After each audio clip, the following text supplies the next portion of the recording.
my name is Selim Sarukaya and I'm your host during this China session.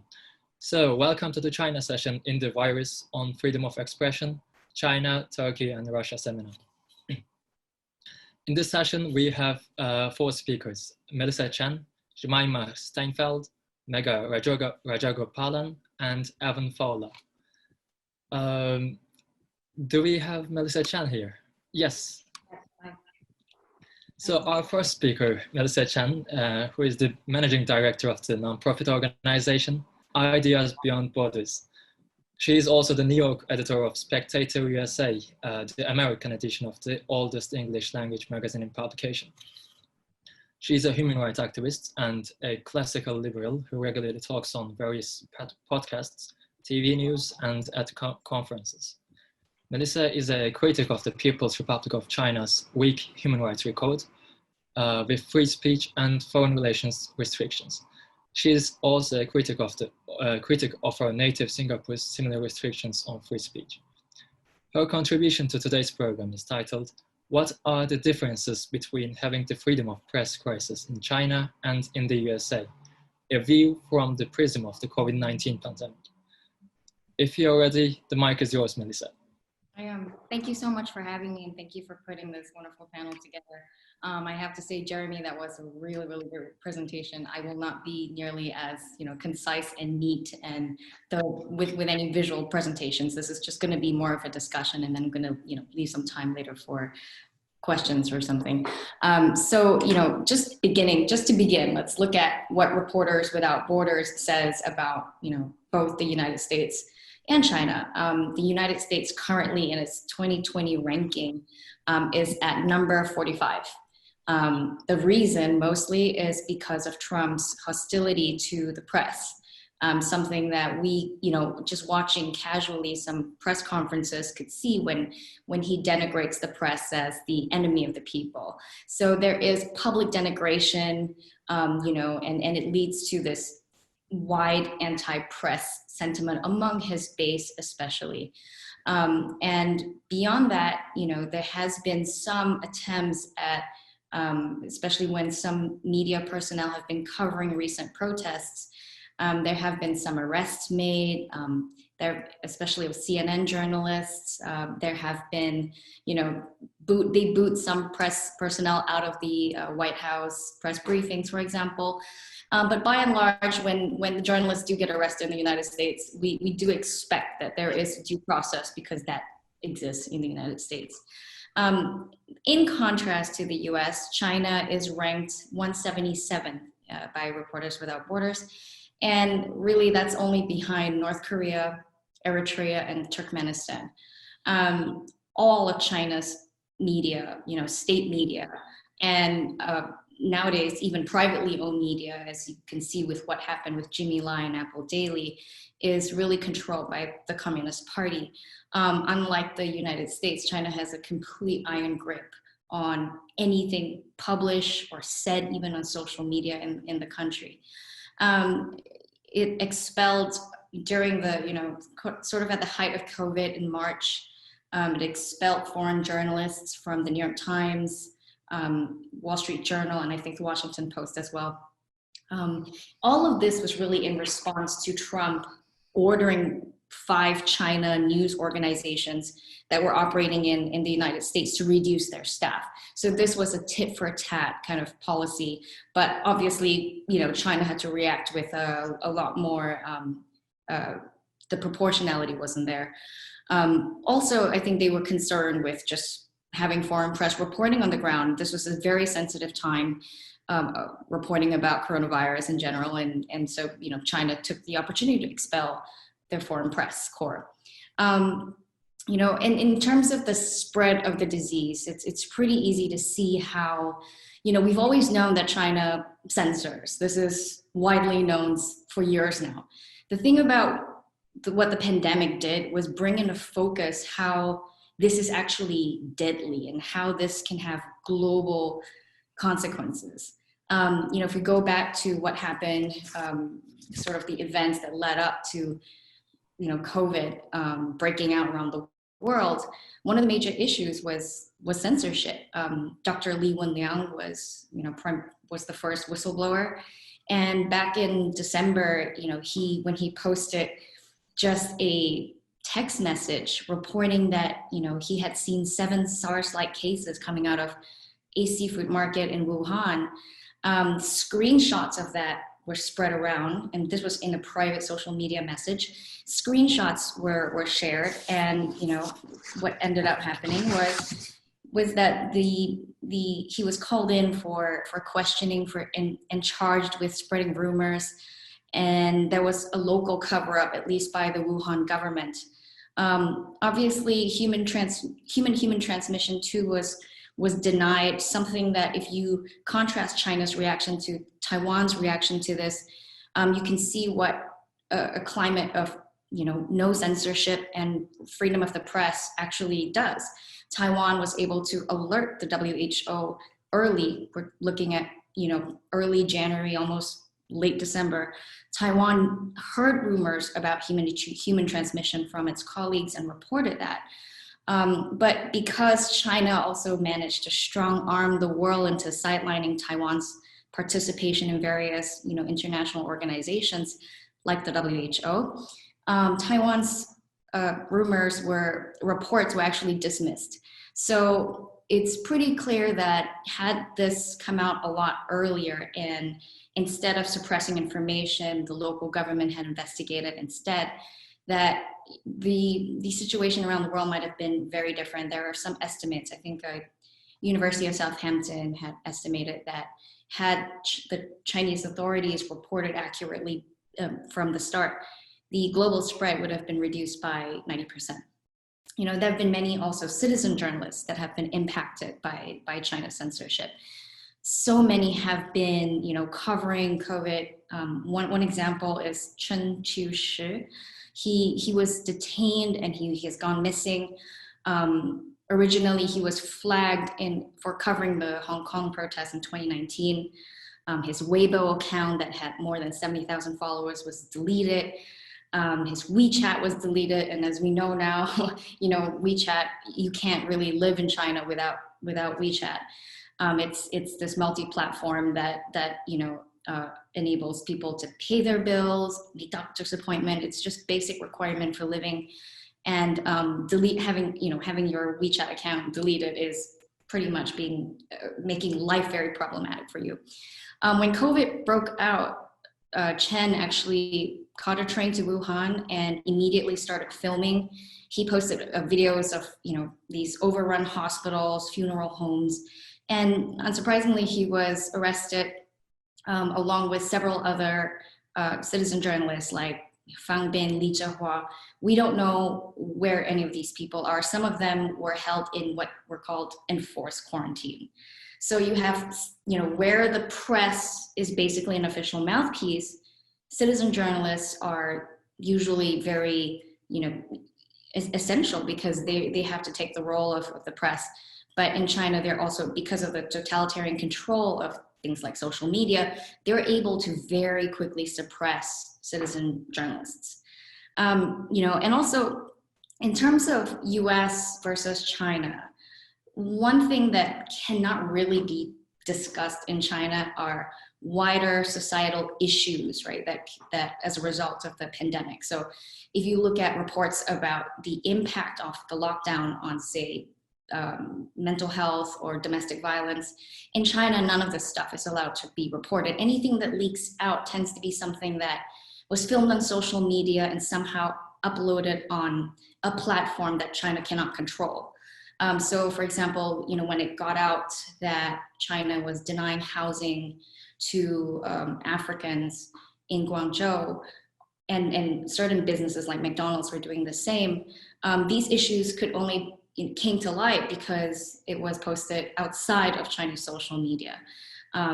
China has been censoring, trigger words. And in fact, the reason why Dr. Li Wenliang's first message about the coronavirus didn't get out was because the word SARS is flagged. So the moment somebody posts the word, any message, any string of text that has the word SARS, it gets flagged by an army. We're talking about more than 2 million people employed as censors by the Chinese Communist Party.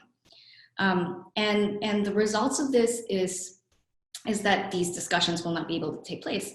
So if you look at what happened in New York with Governor Cuomo has gotten some pushback and some criticism about early policies that were set in place that, he basically shunted some elderly coronavirus patients into these nursing homes. And now, we have a discussion about this. Clearly, the press has been criticizing Governor Cuomo for these actions. And this is something that if this took place in China, we would probably never hear about. Anything that brings shame or disrupts stability and harmony or makes the party lose face is something that cannot be talked about. And so a lot of these wider societal issues that we're able to discuss in the US, whether it's, the fact that some minority groups might be dying of COVID-19 at higher rates, these won't be able to be discussed openly in China. So, in terms of the freedom of the press, it's more than just origins and getting the word out. It's also these wider societal issues that what you can discuss and what you cannot discuss. Another thing is also that the censorship in China is really having a huge impact on the actual academic research on the origins of the virus. There are restrictions now if you work in a university about what you can and cannot publish. So the impact on scientists' decisions on what type of questions can be asked has been affected.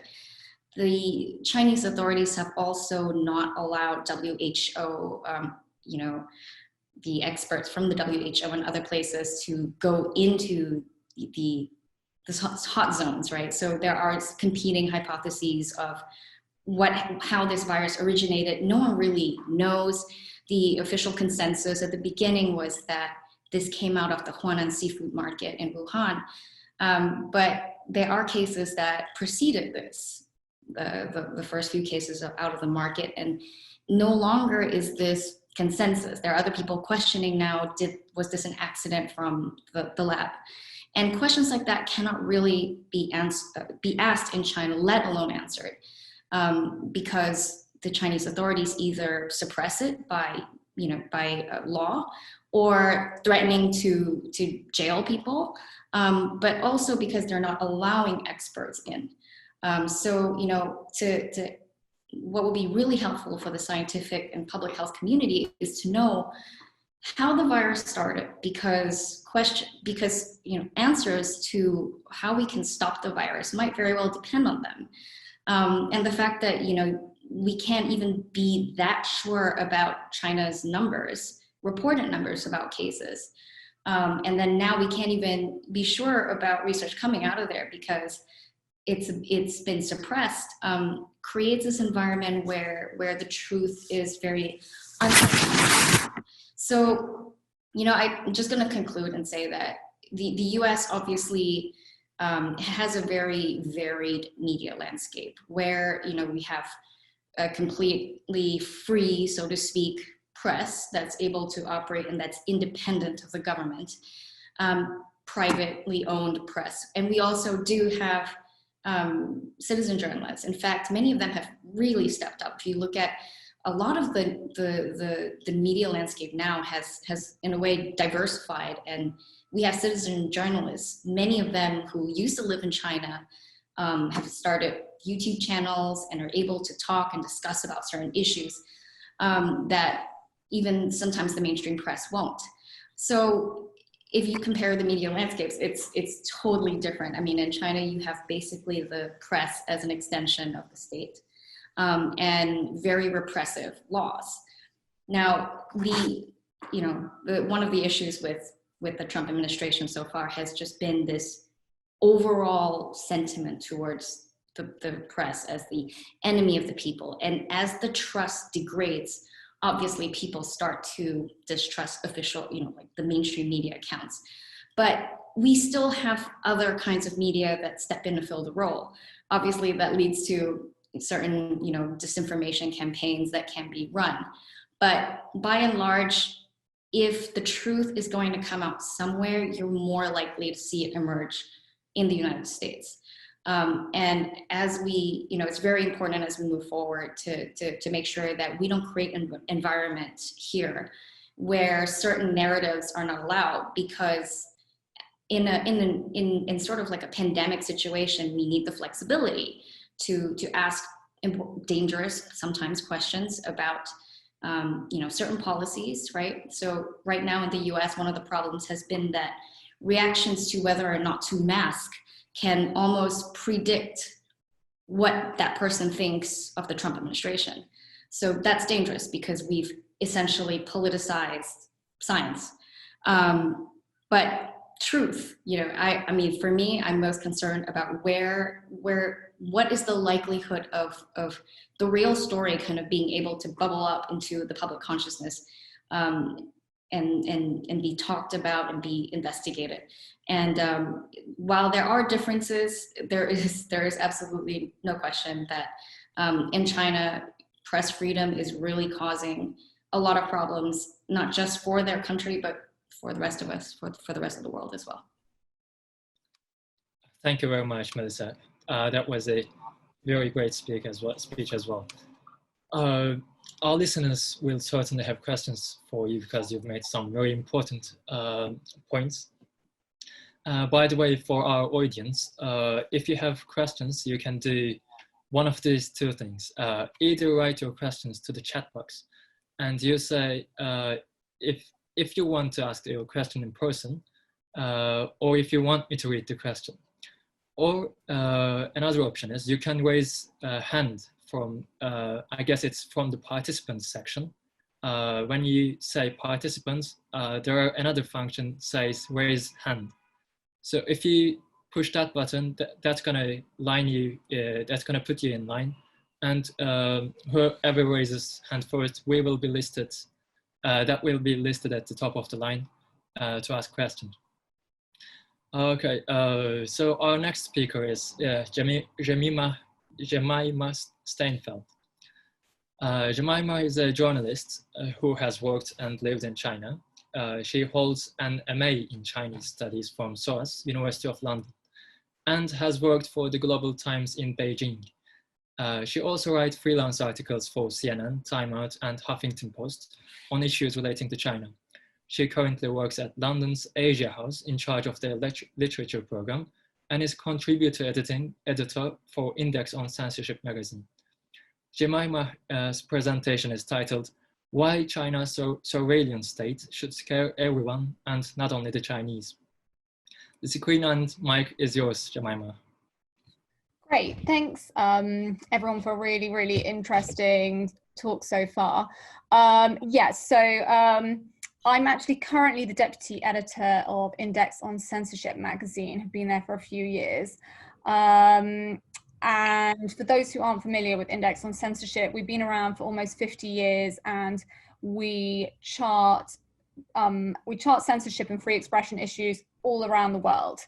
And the magazine comes out every quarter and looks at all different places. Because of my background living in China, and I've written a book on China since, and because of having worked briefly in state media in China, I became very, very interested in censorship. So that's kind of how I've ended up where I am. So I thought, because I'm talking about Chinese state surveillance, I thought to kick it off, I would talk about what exactly does that kind of look like to the average person on a day-to-day basis. So I was having a little think. I was like, and I thought maybe everyone here could have a think about what they got up to in the last 24 hours, where they are. For me, yesterday morning, I woke up, I took my kid to nursery. I don't have to wear a mask on the streets right now. I'm not going to make a comment on whether that's good or bad for the UK government. I bumped into my neighbor who was just taking her bins out and she was like, oh, I shouldn't be outside. I've just been in Spain and I'm meant to be part of a 2-week quarantine. There weren't any policemen around or any cameras to spot her. I wasn't going to tell on her. Went back home, did some work, kind of had quite a normal day, to be honest, apart from the fact that I'm working from home, which I wouldn't usually in a pandemic. But otherwise, there was nothing particularly intrusive in what I did. Now, if I was waking up in China's obviously a huge country, so this is not to talk of people who are waking up in, say, provinces like Xinjiang.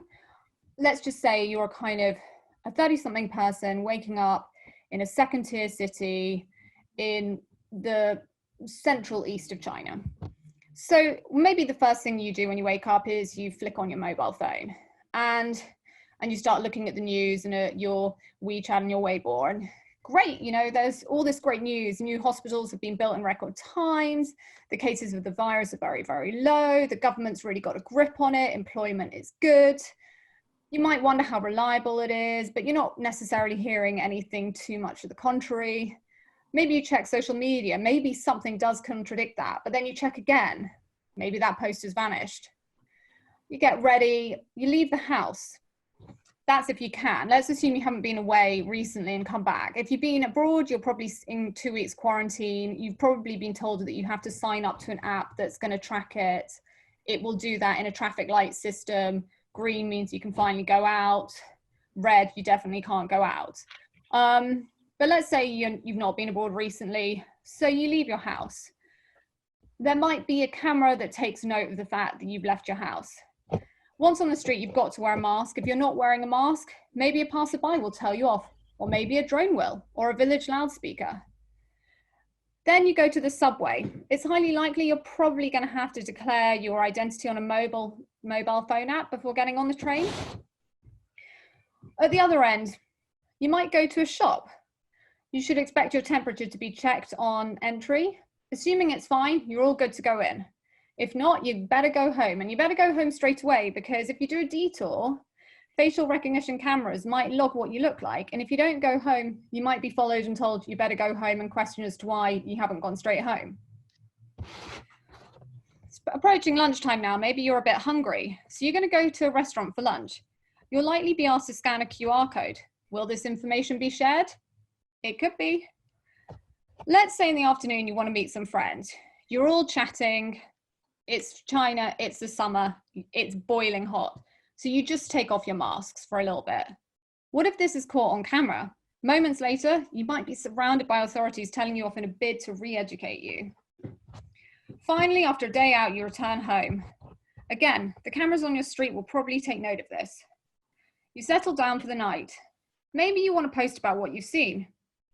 Maybe, just maybe, you're not completely convinced that all of this surveillance is in your best interest and proportionate to the risk at hand. Well, you should probably think twice before you go and say that on social media. There can be serious repercussions for those who challenge the party line. Finally, you might have had a good day. You might have not come into contact with anyone with the virus, but there is a chance that you have crossed paths with someone else who's got a fever or has been infected. And if so, you might get a knock on your door and you might be told that from tomorrow you can't leave your house for several weeks. Maybe this all sounds far-fetched. Maybe for everyone that knows China, they're nodding. And for people who don't know China, they think that sounds about right. Or maybe they think this sounds far-fetched. But these are all things that are happening right now. So I'm just going to give you a few examples. In Tianjin, which is a city near Beijing, officials went door to door, tracing people linked to a department store outbreak in late Feb. And they used data from surveillance footage. More than 9,000 people were reached this way and were quarantined. The Global Times newspaper posted a video of drones following different residents in different areas of China who were given warnings shouting, you know, wear your mask, do your civic duty, why are you out of the house? In Xiangtan, in Hunan, surveillance was used to locate a man found with a high temperature at a shopping center who slipped away on a motorbike. Officials tracked him using cameras and sent public security officers to tell him off. Cities including Shanghai and Shenzhen have started requirements that commuters must register in order to use the services. Only those declaring their identity on the app can take a train. Under pressure from local officials to control infection rates, building managers in different areas around China have installed many video cameras to track residents who are meant to be in quarantine.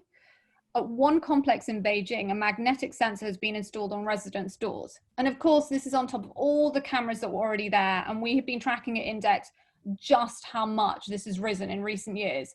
So this is an excess. Some buildings and train stations have installed infrared surveillance cameras to screen visitors for fevers. Several facial recognition companies claim they've expanded their offerings to actually recognize people wearing face masks. And while lots of the apps being used at the moment are owned by private companies, many of whom are reluctant, I should add, to hand over data to the government, not all are. And the Chinese authorities are putting a lot of pressure on private companies to hand over data in the efforts to control the virus. A government think tank said that between January and February, 15% of complaints about personal data infringements came from pandemic-related apps. Indeed, the authorities have used records of private WeChat messages and other information shared on social media to identify and punish people. Hundreds have been punished for spreading rumors about the outbreak. And this leads on to the thing that relates to the broader conversation. All of these are about normal citizens. These don't even come into the bigger cases. These don't talk about the journalists, the activists, the doctors, etc. The most famous case, of course, of someone who was punished was Li Wenliang, who we've spoken about, the doctor who sadly died from the virus. But if you are particularly political in China, scores of activists, journalists, lawyers, and social media personalities have been arrested for documenting what is going on and for questioning the party line. Just a few. In March, Ren Zhiqiang, who's a very wealthy businessman there, he vanished after penning an essay critical of the Communist Party's handling of the outbreak. Citizen journalists Chen and Fang Bin were also taken away by police around the same time. Chen Mei, who was archiving articles on coronavirus, was detained in late April, while Xie Wenfei was taken into custody after publicly raising questions about the disappearance of other journalists. At the same time, Western media have not been immune. Many reporters have recently had working visas revoked in moves that are far more hostile than previous years. So you're being surveyed and you don't necessarily have the outlets to talk about it. Censorship, of course, as we've already spoken about, is not new to China. Neither is intrusive surveillance. It's long been a reality and it's become a lot worse under Xi Jinping. But it has become significantly worse because of the virus, and we at Index are incredibly fearful. We're worried that the virus is being used as an excuse for the government to test all of the surveillance that it has wanted to. We're worried that the world is distracted, and so they're not going to be watching whilst this is going on. We're also worried that these measures are coming much closer to home. At Index on Censorship, back in March, we launched a map to track media violations called Disease Control. And we started it because we were seeing that journalists around the world, and especially in China, or journalists who are writing about China, were being subject to attacks in all different ways.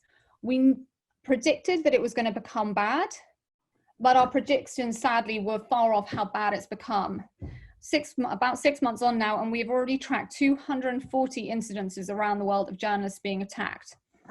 And some of this, as said, some of these are happening within China, but some of these are happening because of China. So for example, on the 27th of January, a cartoon by a Danish cartoonist that was published in a Danish newspaper that portrayed coronavirus particles in the place of the stars of the national flag was asked to be removed by the Chinese embassy.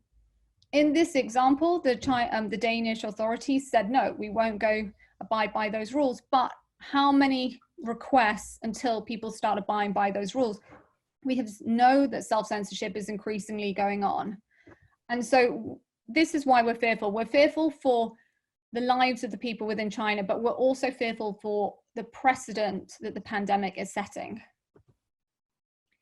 So that is my 2 cents on what is going on right now in terms of surveillance and the pandemic.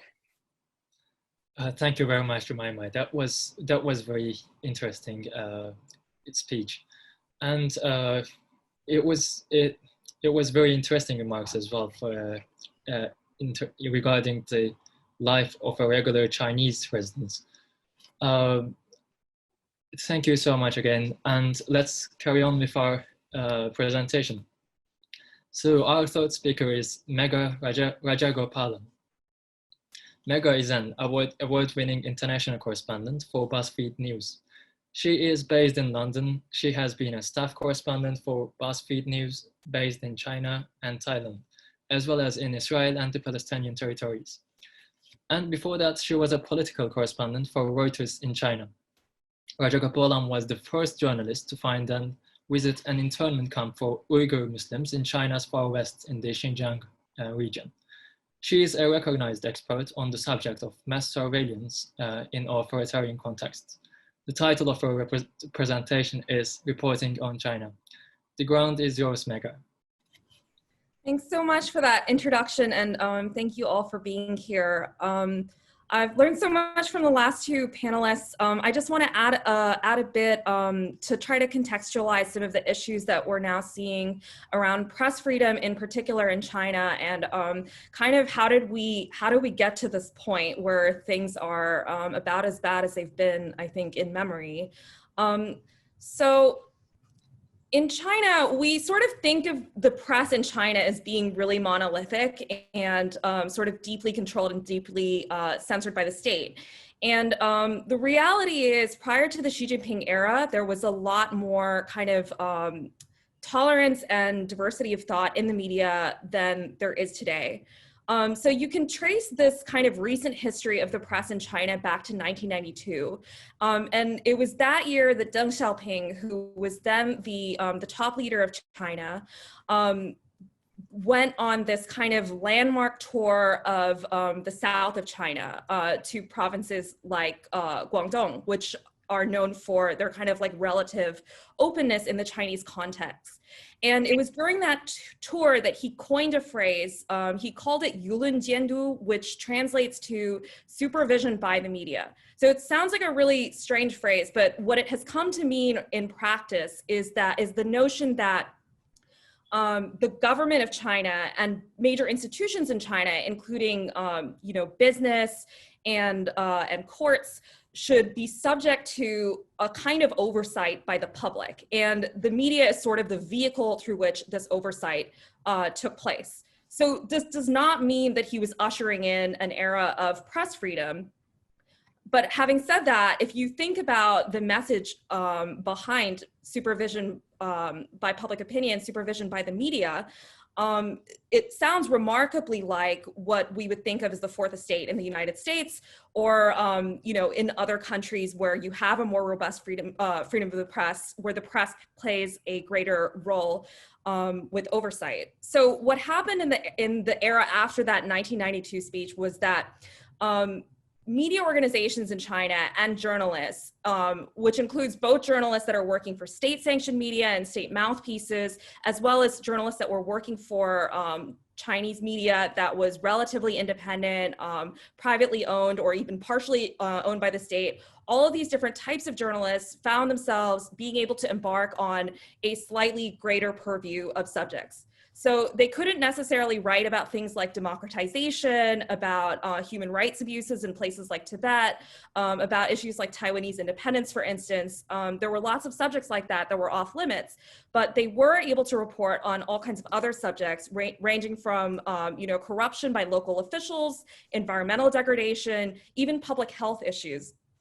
So for instance, if you were a journalist in China in the late 90s and the early 2000s, if you were working at a newspaper, at the province level, or at like a newspaper in a second or third tier city, you might not be able to write an expose of a corrupt official in your own town, but you could do it in the next province over.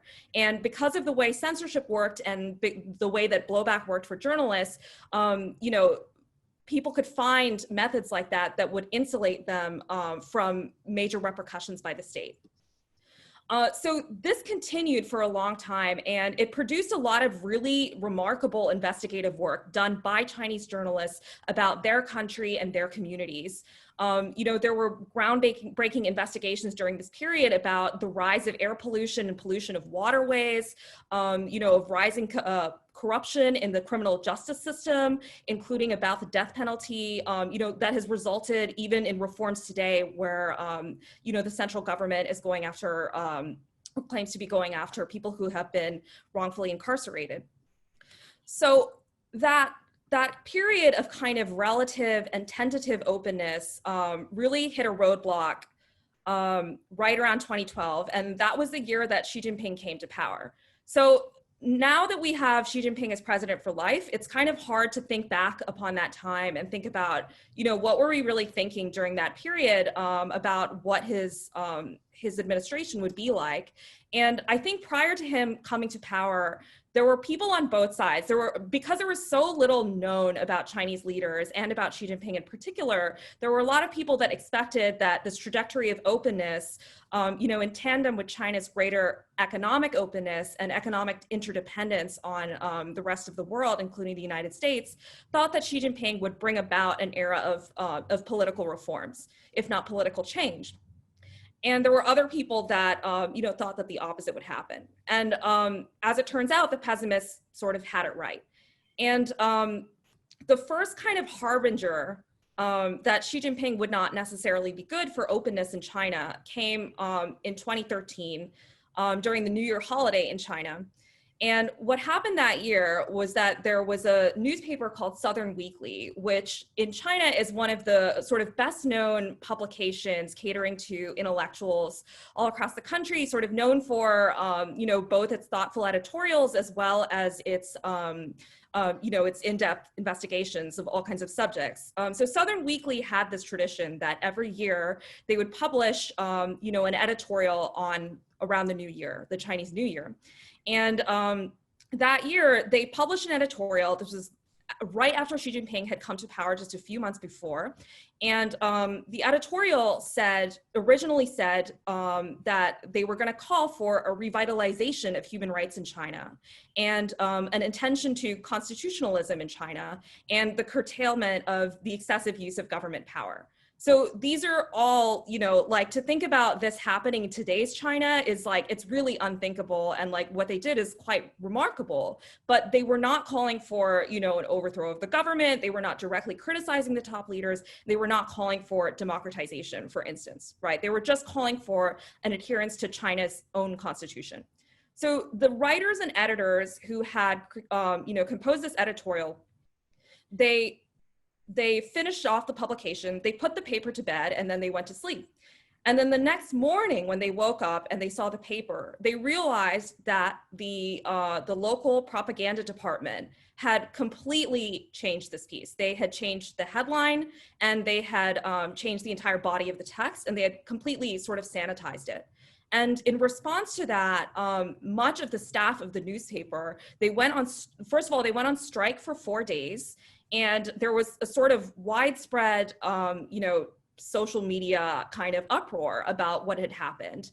And I remember, like, I had come to China in 2012 to start working as a journalist for Reuters. And this was one of the first instances that I had seen as a working journalist of you know, of civic unrest. And even in Beijing, people were sort of protesting this.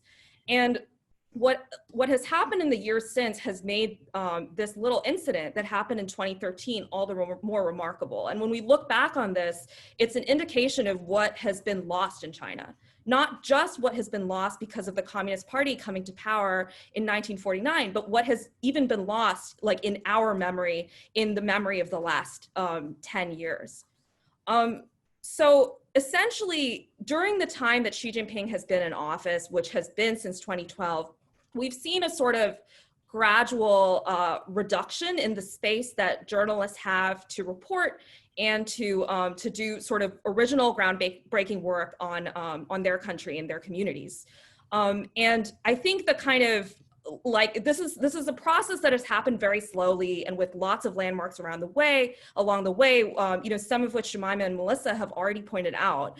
But there was a landmark moment, I think in 2016, where Xi Jinping gave a speech about the media and how he saw freedom of the press. And he put it in a very, very blunt way. He said that all media must be surnamed the party, meaning the Communist Party, and that all media must love the party, must protect the party, and must serve the party.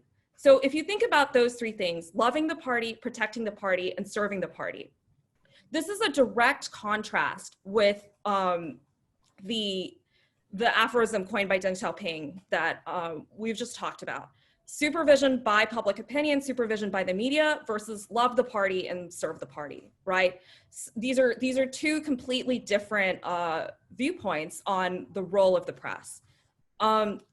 So the result of this has been that previous range of topics that were considered sensitive but not taboos, you know, things like corruption, environmental degradation, public health issues, all of those things, there's a much smaller space to debate those subjects than there was in the past. And this has really, I think, deeply impoverished the public's knowledge of China. You know, obviously the Chinese public's knowledge of China, but also the global public. So there are lots of examples of this, but I'll just talk about one from my experience, you know, which really dovetails with the issues around public health that we've been talking about today. So public health, for instance, you know, the coronavirus, right? This is not the first time that China has been criticized for not being transparent about a pandemic, right? In 2003, when the SARS crisis hit China, one of the really defining reasons why China let the crisis get out of control was the curtailment of public expression, was the lack of transparency in you know, how the disease was progressing, how communicable it was, and sort of where the people were that were sort of most deeply harmed and most deeply affected. And what happened after SARS hit in 2003 was that there was sort of widespread criticism of this, both from outside China and to a much lesser extent, even inside of China.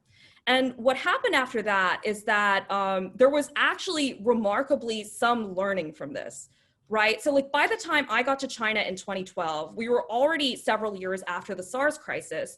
And being a foreign journalist in China means that there are very few sort of pathways where you can access good information from government sources. Most government officials will not take your phone calls. They will not take your emails. Even government departments, like to this day, like in 2020, are mostly reachable by fax, not phone or email. So they're very, very hard to get hold of. But there's an exception to this, which was the Ministry of Health. So I was in China during the H1N1 crisis, during Ebola, which obviously did not directly impact China, but was a crisis that the Chinese government gave a lot of aid money to. And you know, throughout that time, the Ministry of Health was like the only ministry where you could call them on the phone and you could get an official to give you accurate information. During H1N1, they were holding press conferences every single day. There was lots of pretty decent reporting on it from inside China. It looked like this crisis that had happened around SARS had this legacy where the government learned, hey, actually, lack of transparency is not only harmful to people's understanding of China, but it can actually cost lives and, you know, and have like really, really deep repercussions on people, you know, and will cause people to have like a long memory of that. So when coronavirus broke out, I was sort of hopeful that some of the same principles would be applied. But, you know, in a true test of the Xi Jinping era and the approach to press freedom that's been taken by this administration, the exact opposite happened. You know, just as Melissa said, what we saw was a radical curtailing of information, ranging from newspapers and social media to whistleblowers like the doctors that originally blew the whistle on the pandemic in Wuhan. So I want to talk also briefly about the role of foreign journalists. So foreign journalists in China, because they are working in this particular environment where reporters who are working for Chinese publications are so dramatically restricted, foreign journalists play a role in our understanding of China that is sort of deeply, deeply disproportionate to their actual numbers. So what you have is this group of like a few hundred foreign reporters, mostly from Europe, the US, Australia, Japan, and Korea, and a few from Singapore, that are essentially doing all or most of the independent reporting that actually happens in China. And that is really sad because a lot of these journalists, they're not necessarily specialists, they don't necessarily always speak Chinese, and a lot of them are only there for a few years, you know, together, right? So you don't get the sort of depth of experience that you would get from somebody who is covering their own country. So regardless, foreign journalists have been able to accomplish a lot and to, you know, report on a lot of subjects that otherwise there would be no reporting on whatsoever. But even with foreign journalists, during the past, basically since 2012 or 2013, what we've seen is sort of a gradual but very pointed restriction on the sort of mobility and ability to report of foreign journalists. So we started seeing this when China started throwing out foreign journalists for coverage. So that had not happened in any great numbers, since sort of the post-Tiananmen Square massacre era, until we got to 2012, 2013. And around that time, journalists started losing their visas. I personally lost my visa because of some of the work that I did in Xinjiang.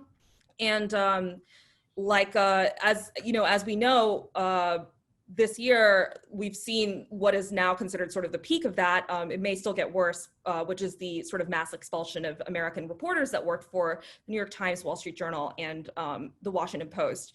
Some of the other mechanisms the government uses to put pressure on foreign journalists are, other than visas, they will put pressure on the business sides of these publications. For instance, Bloomberg is not only a newswire, but they also sell terminals, including to Chinese banks.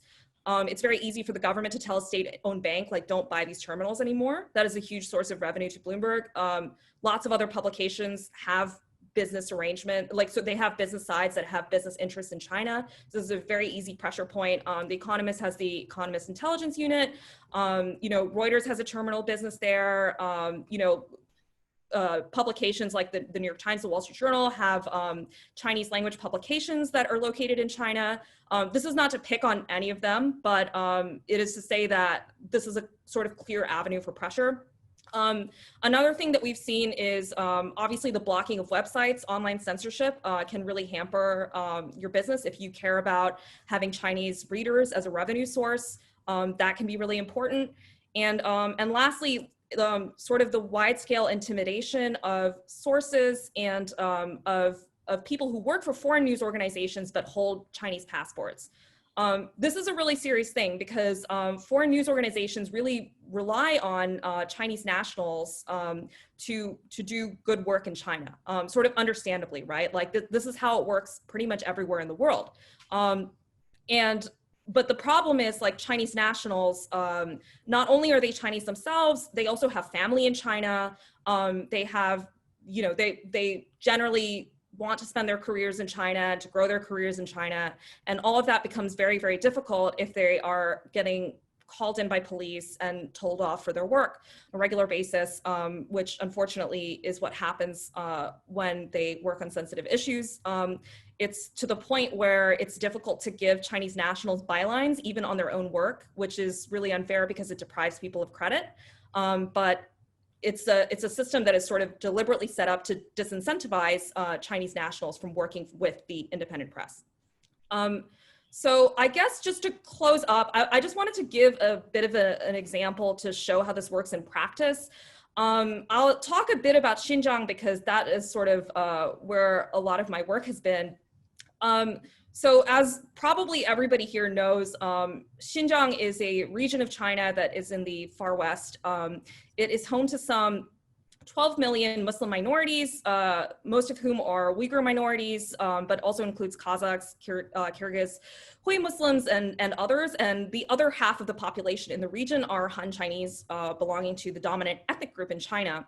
And for the past, say, 4 years now, since late 2016, the Chinese government has embarked on a kind of campaign of repression against these Muslim minorities that represents, to my mind, some of the world's worst human rights abuses, one of the world's worst ongoing human rights crises.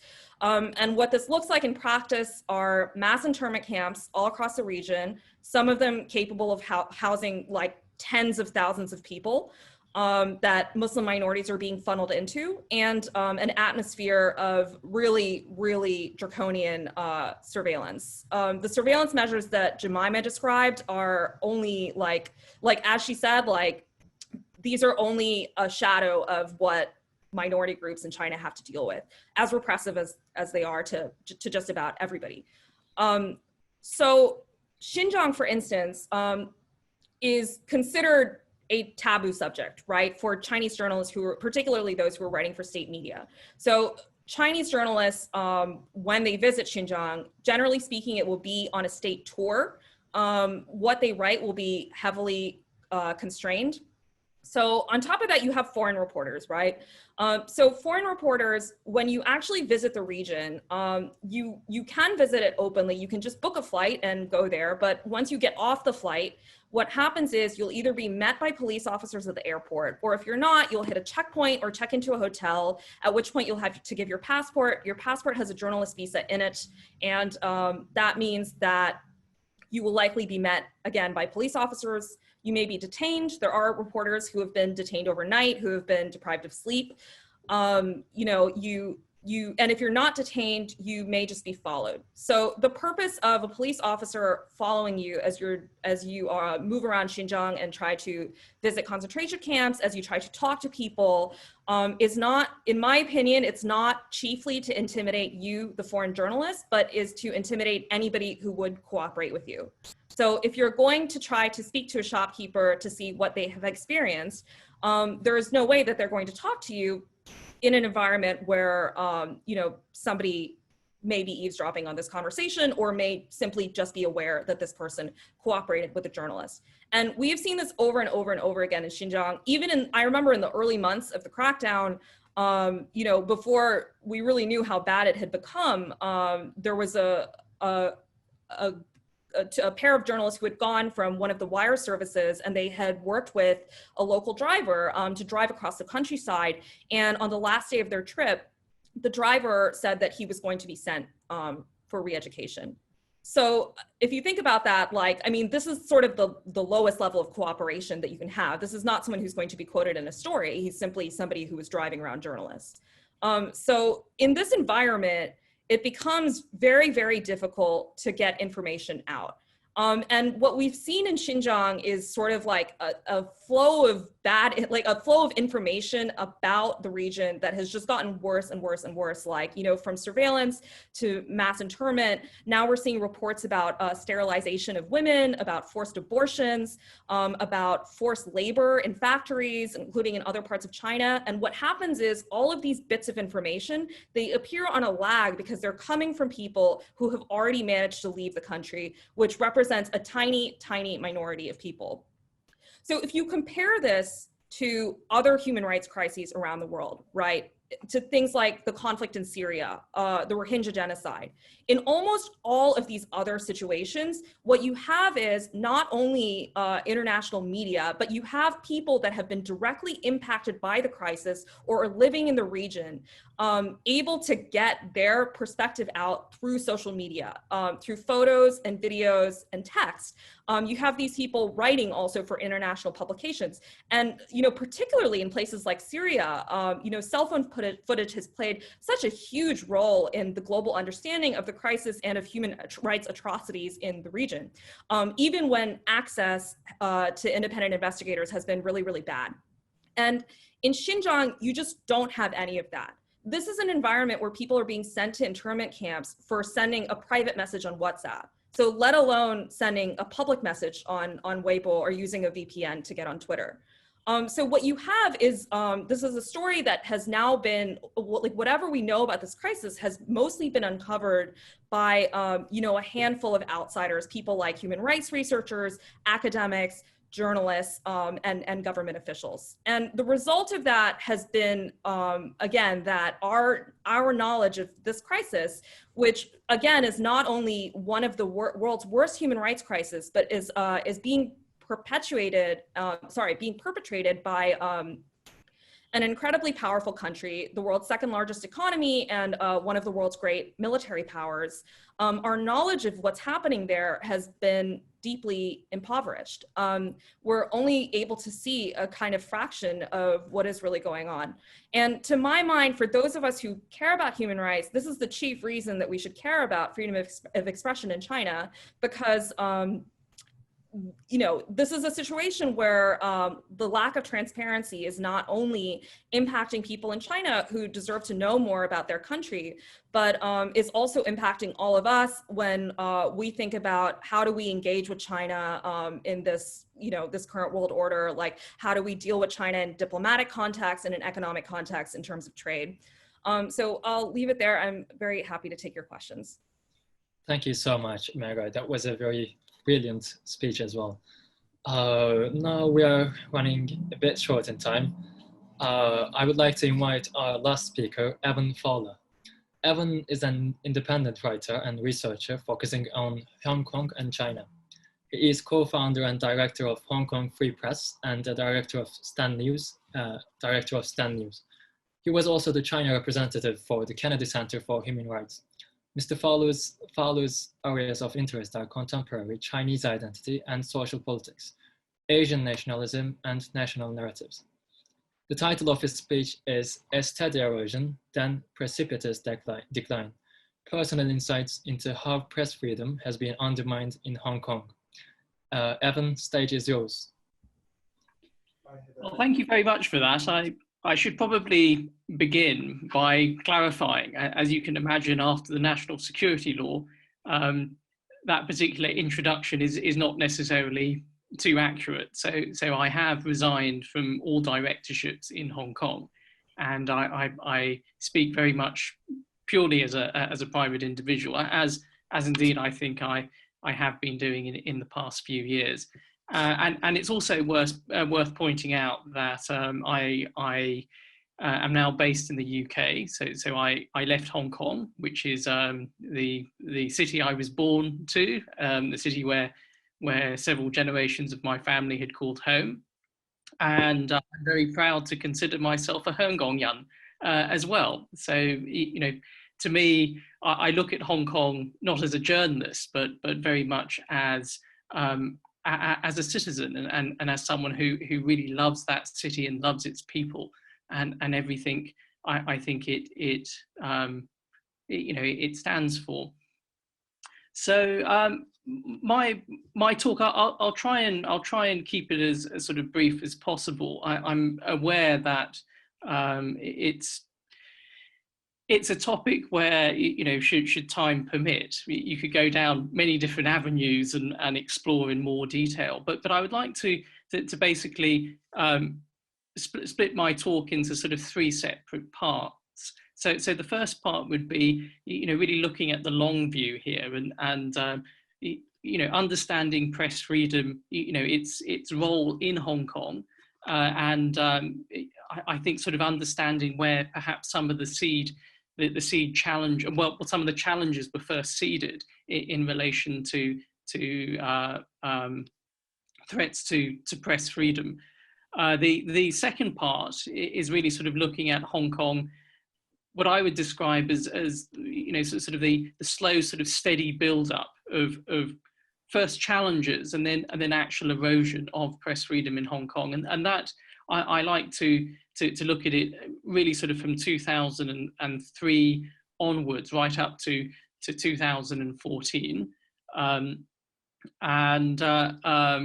with a real jump from 2012. So you know, as I think we're seeing as a regular theme here amongst many speakers, that there was certainly a change when Mr. Xi Jinping came along. And then the third part would be really sort of looking at 2000, you know, post 2014, and really sort of focusing on what's happened last year, you know, during the extradition bill protests and coming up to the national security legislation, which of course has recently been enacted. And I guess behind all of this is really sort of a key message which I'd like to get across, and that is, you know, the challenges to press freedom in Hong Kong. It's not something new. It's not something that has come out, you know, certainly because of COVID or has come out in the last year. It's something which has been a concern now for many years, and I also want to sort of stress that, you know, with how things have played out, again, certainly in the last year, you know, I think there is an international dimension that we have to recognise, and you know, it does present an international challenge as well as a Hong Kong challenge.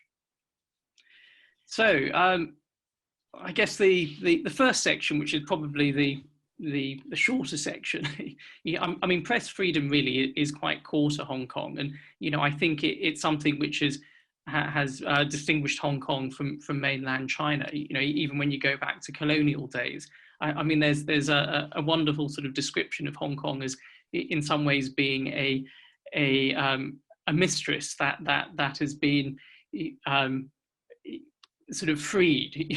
So it's a mistress that has been freed from China for such a long time. In one way, in a patriotic perhaps, or in a nationalistic way, it's a source of great pain. But at the same time, it has the separation of Hong Kong from Beijing. I think did allow Hong Kong to very much take its own line, take its own course.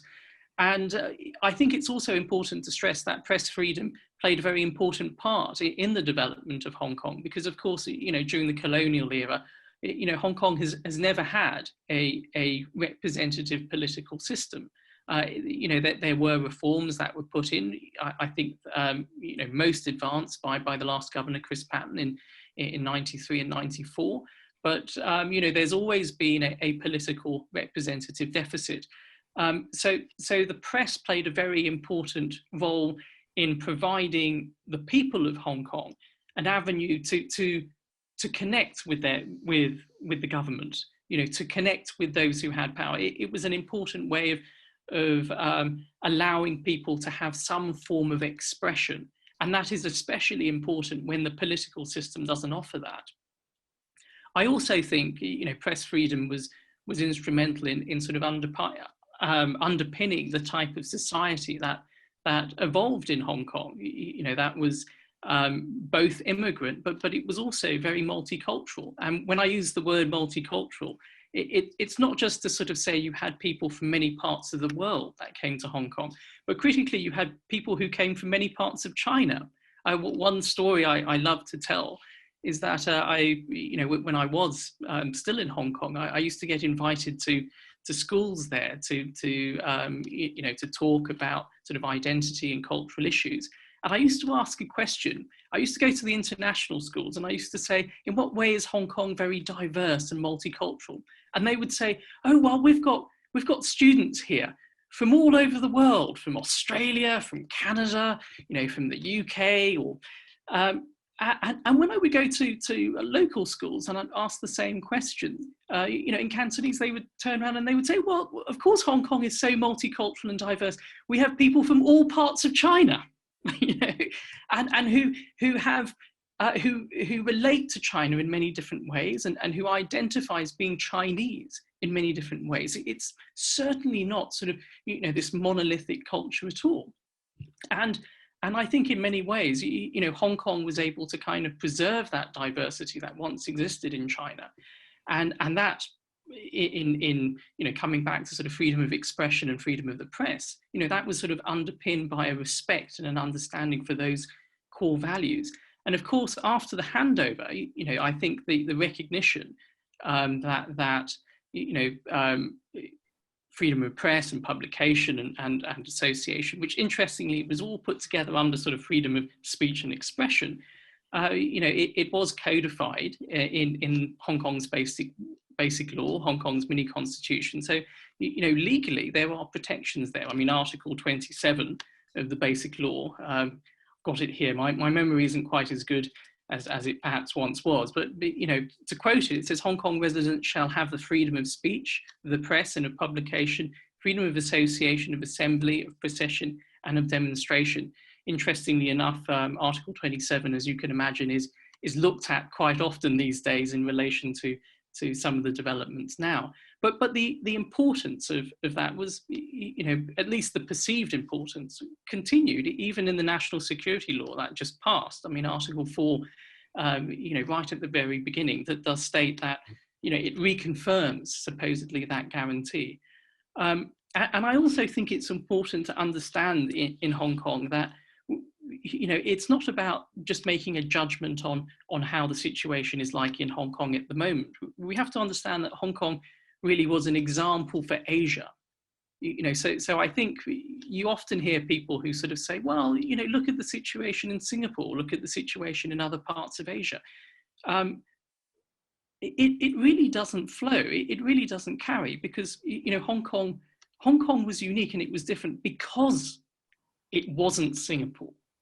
And consequentially, I think there's been significant international concern. I mean, when you look at Reporters Without Borders, their press freedom index, Hong Kong dropped in 2002, it dropped from 18th in the world to 80th in the world, in their last report. In 2009, for the first time, Freedom House, they sort of classified, or they rated Hong Kong's press freedom as being only partially free. Again, one could easily look at other places in Asia and sort of say it's not too bad, but we are looking at something that was supposedly the paragon. It set the standard in Asia, and to see it undermined in this way, I think we have to appreciate it. It has impacts on the way we frame and understand press freedom in Asia. So if I could just sort of quickly sort of move on, in short, in 2003, you had the Article 23 protests, where 500,000 people came out onto the street, and the security legislation was withdrawn. From 2003, you did see Beijing, let's say, take a closer interest in what was happening in Hong Kong. I think they really sort of saw that as a setback. Up until between 1997 and 2003, there were some concerns regarding sort of judicial independence, but I think in relation to press freedoms, and for most people in Hong Kong, they didn't feel there was such an intrusion. The real turning point really sort of happened in 2012. At the time you had national education, the national and patriotic education, essentially, of China being imposed in form into Hong Kong. And this was something which was quite openly pushed, not by the Hong Kong government, but by Beijing. And of course, when popular protests basically meant that was withdrawn, and it didn't carry through, there were many in Beijing who saw that really as a sort of a personal blow. And that was a message which was communicated to many people in Hong Kong as well. And I think you saw an immediate reaction to that. The liaison office in Hong Kong, which of course legally is not supposed to interfere at all in the running of Hong Kong. There was a major reshuffle, and you saw, I think, an increasingly sort of hard line and increasing intrusion, from the liaison office. From 2012 onwards, you would have the director of the liaison office phoning up proprietors of papers, phoning up editors, and essentially making demands. And really from 2012, this erosion, I think there was, the overall tactics, typical sort of carrot and stick. The stick was political pressure. I mentioned, phoning up owners. Even Henry Lee, who was the owner of the Hong Kong Economic Journal, and of course, a scion of a extremely important and powerful Hong Kong family. It didn't prevent the head of the liaison office actually phoning him up, and again, sort of making demands in relation to what should be carried, what shouldn't be carried, what you should avoid, what you should not report on. At the same time, there was, the carrot was to dangle appointments to the CPPCC and to the NPC, which of course is very important for the business tycoons and other sort of commercial interests who were buying into the media. Let's be frank about it. I don't think anyone chooses to own a newspaper in order to make money. You own a newspaper in order to see what favors could be carried in Beijing. And Beijing was very happy to sort of oblige with that. But then, of course, and this is something which I've considered to be very much beyond the pale. There was a third element to that tactic, and that, you know, this was physical intimidation. You know, this was the use of threats and dismissals. This was in the you know, the case of Chen Ping and Kevin Lau in early 2014. You know, on the streets of Hong Kong, someone going to breakfast could be attacked in broad daylight in front of everyone with a chopper, and the police are unable to catch the culprit. You know, I mean, I think it is fair to say that it, you know, it's highly likely that that type of action and the people who sort of carried that out weren't necessarily sort of based in Hong Kong. It was probably facilitated, you know, through the I suppose more criminal elements of the United Front work. But you know, it was very, very concerning. So I think a lot of these concerns about press freedom in Hong Kong, you know, they were there in 2014, and you know, speaking personally as someone who was involved in you know, the establishing of online independent papers in Hong Kong, we didn't do that because Hong Kong is a wonderfully free place, and this is part of, you know, the vibrant, you know, the vibrancy of Hong Kong's press scene. These were set up because there was already very, very serious concerns about press freedom in Hong Kong. You know, it wasn't symbolic. It was actually a reaction. It was an attempt, I think, by the community to you know, make a stand. Now, of course, in 2014, I mean, I do like to sort of tell some people who sort of say, well, you know, the situation's very bad now.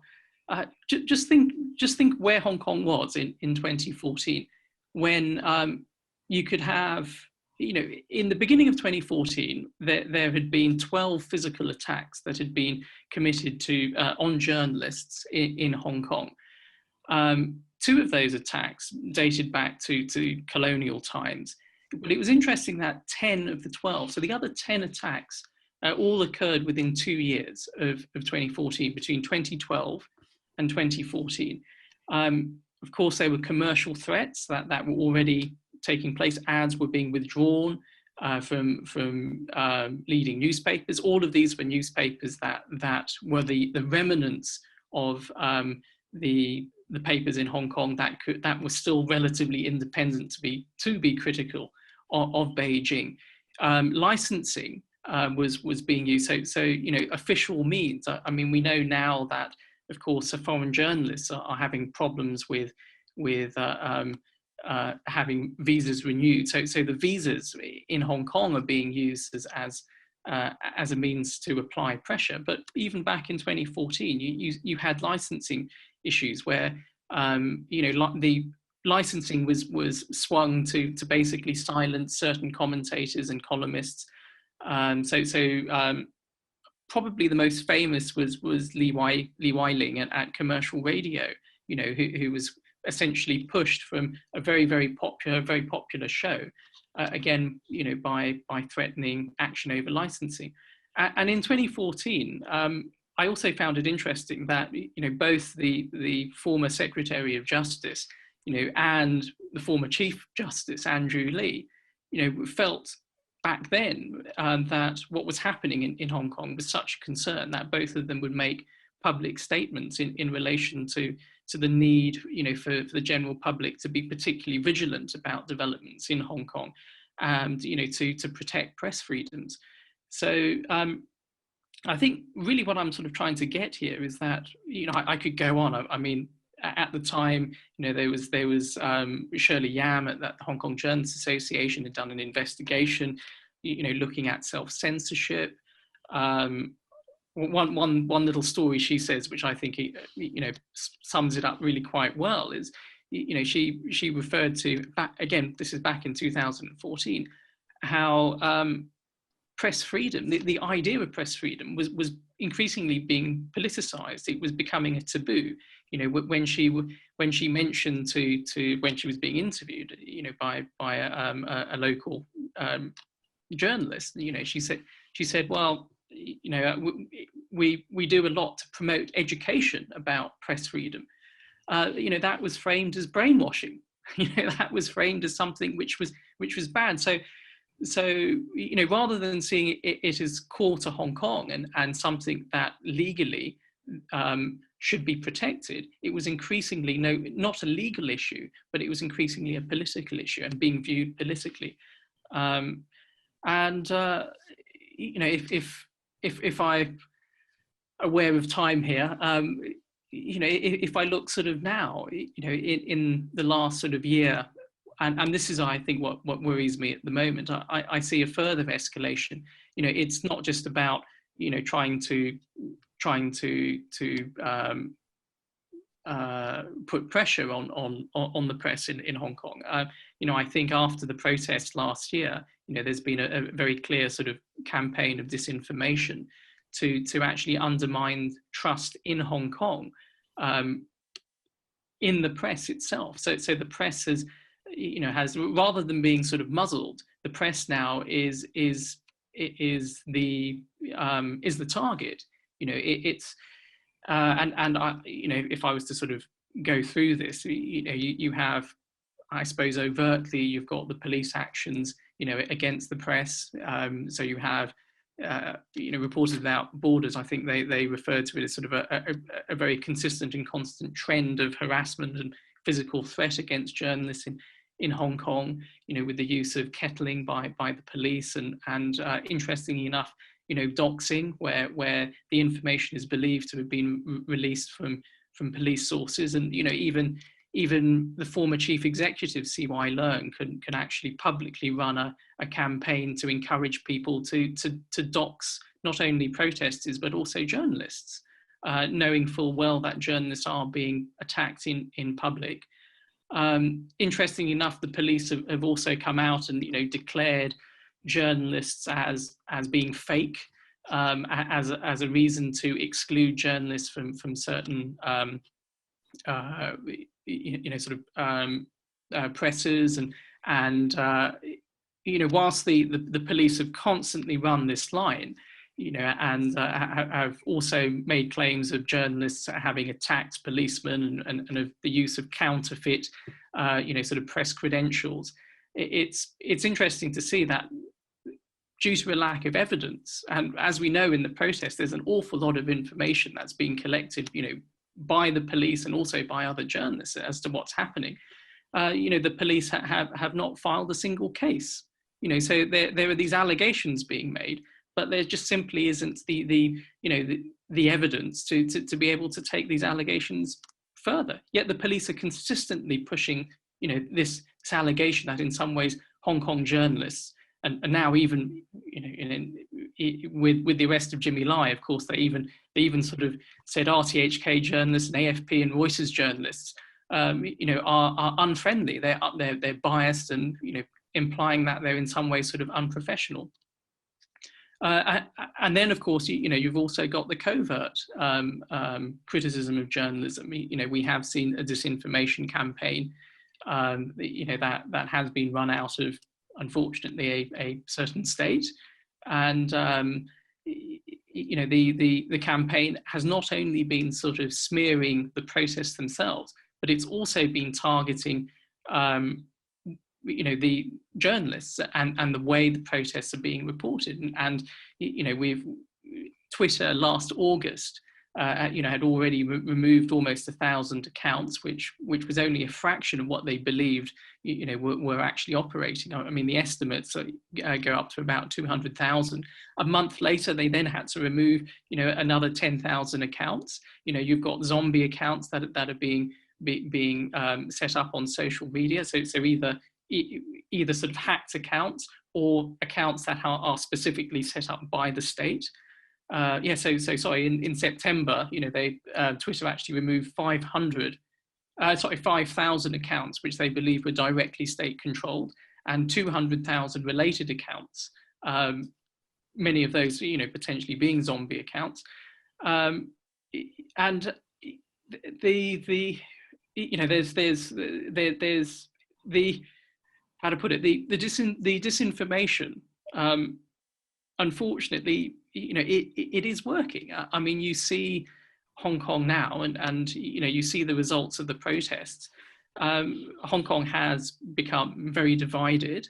I think the positions have become, greatly entrenched. I mean, one of the great ironies is, the whole point of journalism is really to seek out what the truth is.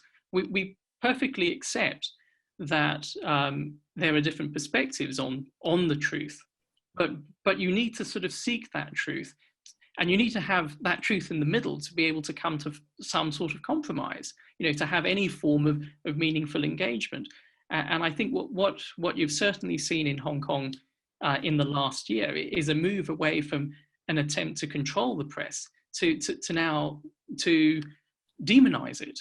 And also for the first time, I know Victor Mallet, his visa was denied a few years back, but I do believe that was more to do with his role in hosting a talk at the FCC as opposed to his work at the Financial Times. But now you're seeing the very best in international journalism specifically targeted as China really sort of pushes its own alternative reality.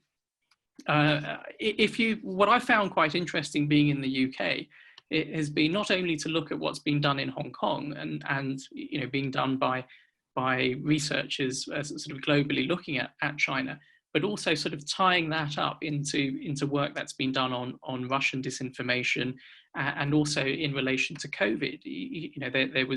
There was sort of compelling evidence that the Chinese were paying, I believe it was 20 euros for students, in Europe to come out and to write things in support of their particular position.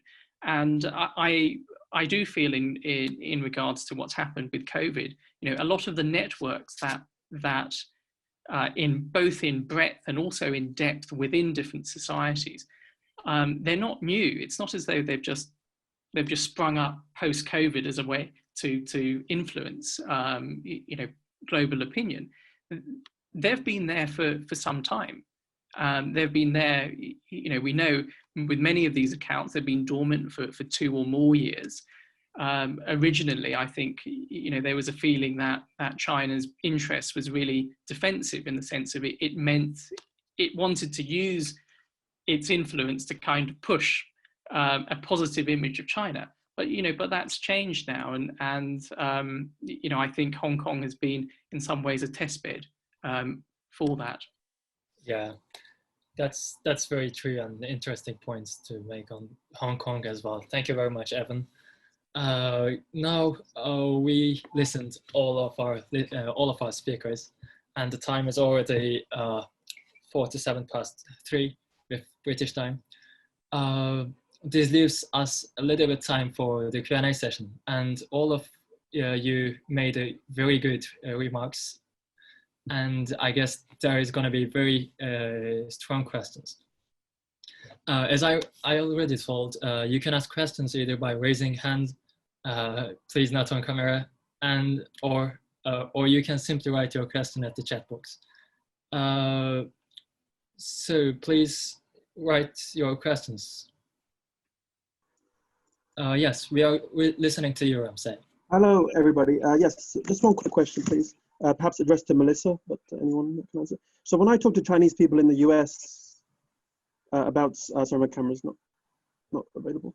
But when I talk to Chinese people in the US about some of these issues discussed today, I usually get the response that, it's impossible to have a democracy with 1.3 billion, or the government needs to impose these restrictions for stability and the greater good of the nation.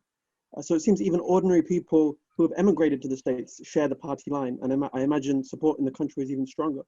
So I'd like to know, Melissa, for example, what would your response be to this statement that that China needs these policies basically to survive? It's kind of interesting that that's happening here, and actually being from Singapore, this is actually something that I've heard for the longest time since growing up. That freedom is something that is a luxury, that is not for, Lee Kuan Yew actually kind of said that there is a distinction between Asian values and Western values, and he made it very clear that that Asian value was necessary, and was necessary. It was necessary to kind of prioritize stability and social over instability, and that democracy brought too much of that. In terms of what I would say to them, I think, firstly, it's important to know why they're saying this. In China, democracy is painted as messy. And in part, it's also because of propaganda that the Chinese government spreads. Every time there is chaos in the United States, riots or whatever, it gets played up in a certain way. And the one thing that you have to push back on these kinds of arguments is simply that while it may look messy, the human rights abuses cannot be compared. A lot of information, like, if you think about how much criticism the US government can receive and is, peddled publicly compared to the criticism of the Chinese Communist Party, I mean, look at the difference. And, it's kind of hard to argue that stability, I mean, for example, right now there are actually like floods going on because of the dam situation in Three Gorges Dam, right? And any ecological disaster like that gets suppressed. So you're seeing kind of what happened with COVID kind of happen now, or with anything that's a little bit like blossoming disaster gets suppressed. In the US, that would never be the case. The truth bubbles up always. And we can criticize it, we can question it, we can have a reckoning with our moral past in a way that in China, we can't even talk about Tiananmen. There's no comparison. Thank you very much, Melissa. Could I just quickly add something to what Melissa said, which I thought was very good, by the way? No, I'm sort of reminded, actually, I had a meeting with a official from a Western country, I guess about a year ago, and what he told me was he said we've got a very big problem, because the thing is what we've seen amongst the Chinese diaspora, as not only as China has become stronger, but also as it's promoted, for example, WeChat as the only means that the Chinese diaspora can actually connect with their own family. It's the only way you can talk to the rest of your family in China. That opens a door for them to actually push a whole lot of material, which, even if they're exposed to material, that's being reported through the independent media and in a country, let's say, that shares the values of proper journalism and reporting, it reframes the way they understand what's happening. And consequentially, you have a lot of people within the Chinese diaspora who, this official said that they actually view as victimized. These are people who are citizens of another country, living in another country, who are essentially being victimized by a foreign government. And I thought that was an interesting way of looking at it. So I just wanted to add that, in some ways, to say, clearly at some level people are aware that there is this issue, and also to bring up the issue of apps like WeChat and other means by which, even when it comes to sort of how the CCP has been able to purchase all forms of or not all, but much of the community newspapers and forms of information distribution outside of China as well, targeting at the diaspora. Thank you so much, Evan. By the way, everyone, Jeremy has shared a report, IFJ report. Thank you, Jeremy, and you can download it from the chat box as well. The next question came from Ayesun. It is a question directed to Evan as well. How does the recent repatriation law enacted by Hong Kong authorities would affect the free speech? You can find the question in chat box as well. So I think the law you're referring to is the national security law. There is the law does empower Beijing to move people to across the border into mainland China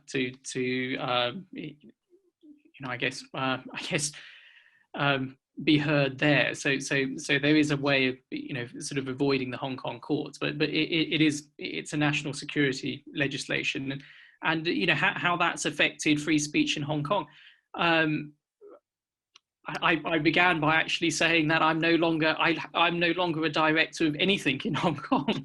As soon as the law was passed, and I can honestly say it's happened on a daily basis right up until today. I'm receiving phone calls from people who are concerned about this.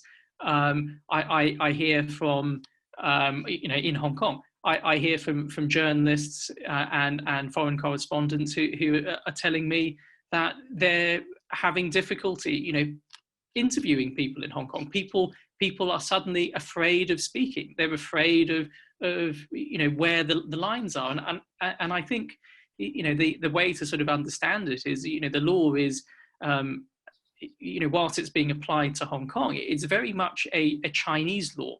It's a Chinese law that has adopted certain legal terms to make it look as though it is a law that can fit into a common law jurisdiction. But the reality of it is a Chinese law. Hong Kong lawyers are not even in a position to be able to advise on this law in Hong Kong. So naturally, I think there's real concerns within the journalistic community, as to where the lines are now. I mean, the words which I'm hearing often is that they're not saying this is the end of reporting in Hong Kong, but what they're saying is, the reality is the law is there, and we're going to have to adapt. And the big question is, in adapting to the new environment in Hong Kong, what are we going to be losing? And in regards to society, and people living in Hong Kong, I mean, I think the implications are quite clear.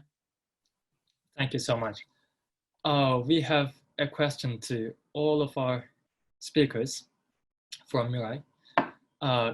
It says, ever since the worldwide spread of the coronavirus, there has been talks on how China handled the virus better than the developed Western countries, with hospitals built in days and all other precautions taken.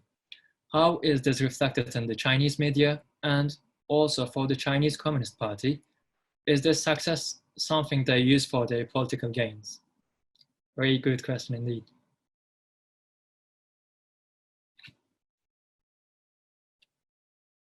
Jemimah, would you like to? Yeah, I mean, obviously, when I was at SOAS, actually, my Chinese language tutor used to joke that in the Western press, only bad news is news, and in Chinese press, only good news is news. So I would say that, of course, the Chinese media are amplifying the good, positive news stories. And as I mentioned, there is a lot of censorship of the bad stories that are being covered by activists and by freelance journalists, and also by cartoonists and Western media. So there's a lot of coming down on that, and a lot of kind of this one side narrative. Lots of people go on the streets and they see different stories. So there's been lots of, businesses are thriving, but people are walking past businesses that are closed. But the government is kind of, it's always in China a bit of a cat and mouse. There's always, the news will come out on social media or in a different way using VPNs for Western media, etc. And then there will be the kind of the catch up by the government. So I'm not entirely sure that they will get away completely unscathed, but on the whole, they are amplifying how they've done better. And I think this is also part of a wider trend that's been going on for quite a few years, where with the Brexit vote in the UK, with the accession of Donald Trump in the US, I think China's been doing quite a lot of look at what's going on elsewhere. Their models are not good. Their models are not fit for the 21st century. So they're kind of, there is a lot at the moment of, look how great we've dealt with the pandemic. rightly or wrongly, with statistics that many people say are completely off, but they're mostly controlling the narrative, and look how badly other countries are doing. It will be interesting to see how it plays out beyond this. I'll be interested to see what the other panelists are thinking as well. Thank you so much. So unfortunately, we were going to have a breakout session to network with each other, but since we are out of time, we are not going to be able to do that. I would like to thank all of our speakers instead of all, on behalf of all of our audience. You can give a round of virtual applause from the bar in the screen, but I would like to give it in hand. Thank you so much all.